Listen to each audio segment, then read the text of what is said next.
Why good cops don't last on the force, the Cariol Horne story. We often hear that no, all cops are bad. There are bad apples within the police force. The truth is the police are a reflection of our society. They are people who come into the force from all sorts of backgrounds. I often hear people question why the good cops don't stop the bad ones. One of the clearest representations of this issue are the case of Cariol Horne. Cariol Horne was a police officer in Buffalo, New York. She was fired in 2008 after she says she stopped a white Buffalo officer who was using a chokehold on a black suspect. The suspect, Neil Mack, to this day credits Horne with saving his life. Mack was in handcuffs and being choked. A black cop wrote her up for not stopping the white police officer's chokehold. Horne says she just stopped him once he was out of the chokehold to let him get to a phone and call his supervisor. The sort of situation you would want a good cop to step in. So why was she fired? Because, according to Buffalo police, she violated department policy. The Buffalo police say they will not discuss Horne's case with anyone other than her employer. So we have to take her word for what happened.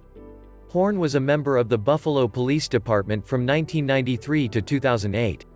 She is clearly a good Christian police officer who sticks with her values instead of joining the force that gives police powers but not responsible for behaving like civil servants. Loses her pension. Before the incident, Horne said that she was preparing to retire from the department in 2008. She says it was because her supervisor was harassing her, and she could not stand working under him anymore. Buffalo Police Ranking Officer Lieutenant Brian O'Keefe says that Horne should have stopped the white officer regardless of his race. He said, "There were no words that were exchanged. There's no reason why a chokehold couldn't have been done by a white person who's down on the ground. She was a decorated officer that had received awards for the work she had done with her community. She was an exemplary officer in every way." Horne was also black and gay. As a result, she faced many difficulties throughout her career. Horne took some time off work to recover from injuries sustained on the force and to care for her partner, who was ill at the time.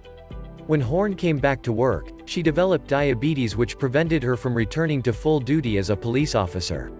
While Horne was off from work, a sergeant assigned to the police force named Mark Kennedy began harassing her and making her life a living hell. Horne came into work on February 17, 2007, and arrived to find that Kennedy had arrested one of her friends, Jessica Robinson. He then berated her in front of the rest of the officers at the station for being out of action for so long. Kennedy then assigned Horne to a desk job. Horne found this to be humiliating and complained. A few days later, Kennedy sent her an email outlining all of the reasons she was a horrible employee and listed all of the ways he would get her fired for insubordination.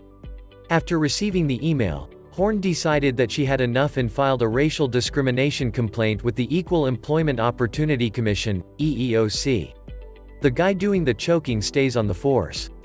So, the officer who was doing the choking, Greg Kwiatkowski, remained on the police force. Horne lost her job when she was a few months before she was eligible to receive a full pension. To make matters worse, Kwiatkowski sued Horne and her lawyer for defamation. He won the case. Fast forward to 2018, Kwiatkowski was sentenced to time in federal prison for unlawful and unreasonable force. The same thing that Horne had stopped him from doing years earlier. Another good cop was punished for doing the right thing. That is what's wrong with the current system. Had the same approach been taken by Officer Dow or the other office when George Floyd was handcuffed and under control, things would have differed. The idea of the good cop fades when the culture in the force is to back your fellow officer even when they are doing something illegal. Horne was recently vindicated. She will receive her full pension of close to $1 million. Justice is still justice, no matter how long it takes to come about. Let us know what you think about this case in the comments. Don't forget to subscribe.